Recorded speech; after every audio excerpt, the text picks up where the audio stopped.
Welcome students. So today I'm with a topic which is back in news after a decade, special category status. This is in news because as we know, the government, the NDA can't form the government on its own and it needs help of its partner. Two senior most partners in number, Telugu Desam Party and Janata Dal United. Both of them are demanding and also were demanding earlier the special category status for their respective states. So that's the reason we got this topic back in the news. So this special category status sounds to be fanciful, but it has been in practice at least for 6 decades. When I say 6 decades, immediately after the first decade of independence, many states were lagging behind and were struggling with their finances, not just finances, but also the model of development. So this disparity has to be addressed. Otherwise, it could have been a danger to unity of the country, and also the inequalities which were arising were reasons for many problems that may arise. So they came up with something called special category status. So what actually the special category status, how does it emerge, and what are the criteria to determine and grant the special category status? Let's see all of those today. So it was in 1969. In 1969, the special category status was first envisaged. And how and who proposed it? It was the Finance Commission. The 5th Finance Commission, as part of its recommendation, said you can devolve the money unequally. Why does that happen? That happens because India being an asymmetric federalism. In an asymmetric federalism, we would cater needs of different states by not just redistributing the resources equally, but according to their needs. One such exercise was this special category status, which was proposed by Finance Commission, who has the duty to recommend devolution of funds from center to various states. And whether any state can ask for it? No. They have put some criteria, and these criteria were utilized to identify a state which is really struggling and needs help of union or center. So the criteria which they deployed was they need to have an hilly or difficult terrain. With hilly or difficult terrain, the urbanization was not easy, and with predominantly the non-urban areas, that either tax collection or other economic activity was very less. This was one criteria. And was that alone enough? No. Just being hills is not enough. The second criteria was that they need to have low population density. Again, low population density and or. Here the criteria is not combined together. It says and or. So along with the low population density, they need a sizable share of tribal population. This is again with the notion that the tribal people are not more ambitious enough to go for the monetary benefits or the so-called economic progress. They are self-sufficient with the resources they have. So either the tax collection or the economic production would be very low in the tribal areas. So again, if we summarize, not just the low population density, but also the tribal population has to be predominant. Combined together will fulfill another criteria.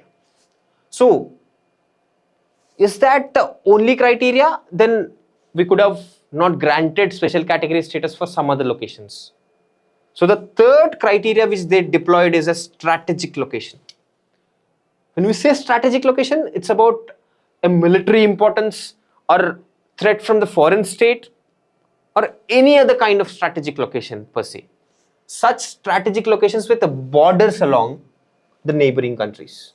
If it's just a bordering state, Tamil Nadu bordering with Sri Lanka, there is no hostility between Tamilians and Sri Lanka as such, which is at least government considered as a jeopardy.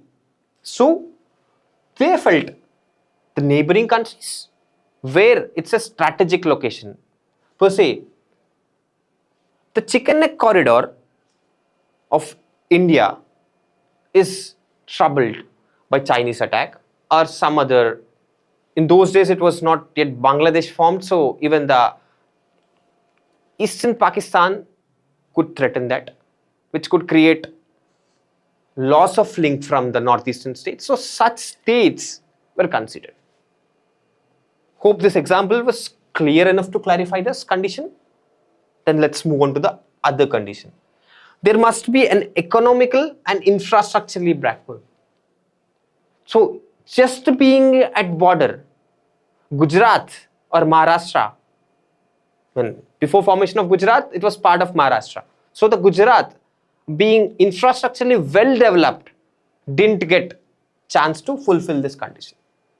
With this example, I think why infrastructural backwardness was more important. Because if infrastructure is good enough, then all these criteria which we are deploying to find why they need extra funds to be devolved is lost again.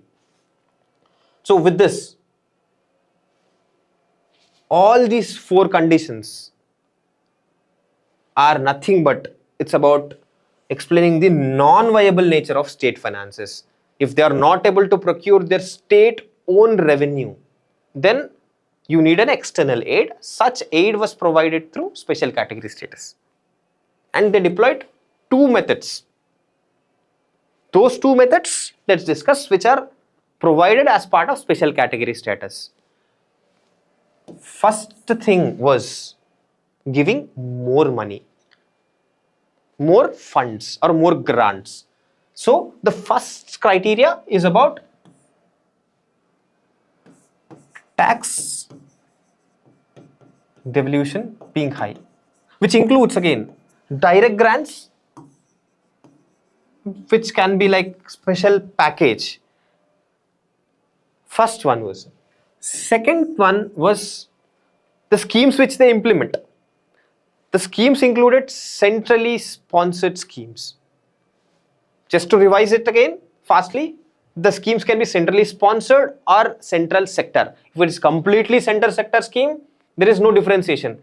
The center would give 100% of funds required for the scheme. But when it comes to centrally sponsored, they would ask states to be partners and share the financial burden. In this case, there comes differentiation. If there is special category status, center would fund 90% of the funds and just would ask a nominal 10% to be shared by state. This 90% by center is a huge help other than grants. So this is how a special category status state would benefit. If there is no special category status, then that state would contribute. Earlier it used to be 30%, which is significant, though it's lesser than the center. The centrally sponsored schemes needed 30% contribution is one thing, but now there's slight changes which you need to know and get updated, that with Finance Commission now recommending 41% of the funds devolving to states. Now most of the centrally sponsored schemes are carved in a way that some schemes centers contributes only 60% and 40% is expected from states.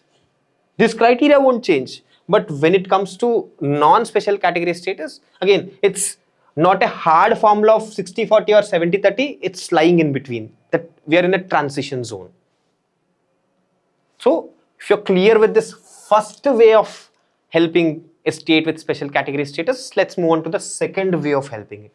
The second way, this criteria evolved because if you look at the condition, they are not with better infrastructure, they are not able to raise the funds, and either with tribal or with the bordering states. To address these drawbacks, not just schemes are required, they also need development in industry or infrastructure. To address them, there will be tax benefits.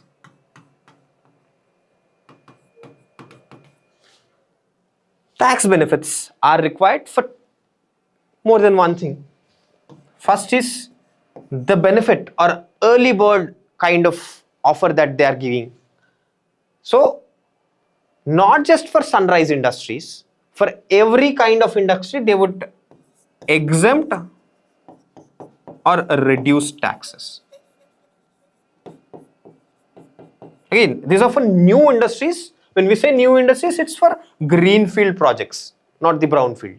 New industry effects, if they are putting up, they are giving this benefit to choose special category status state rather than a normal state. So such things are given.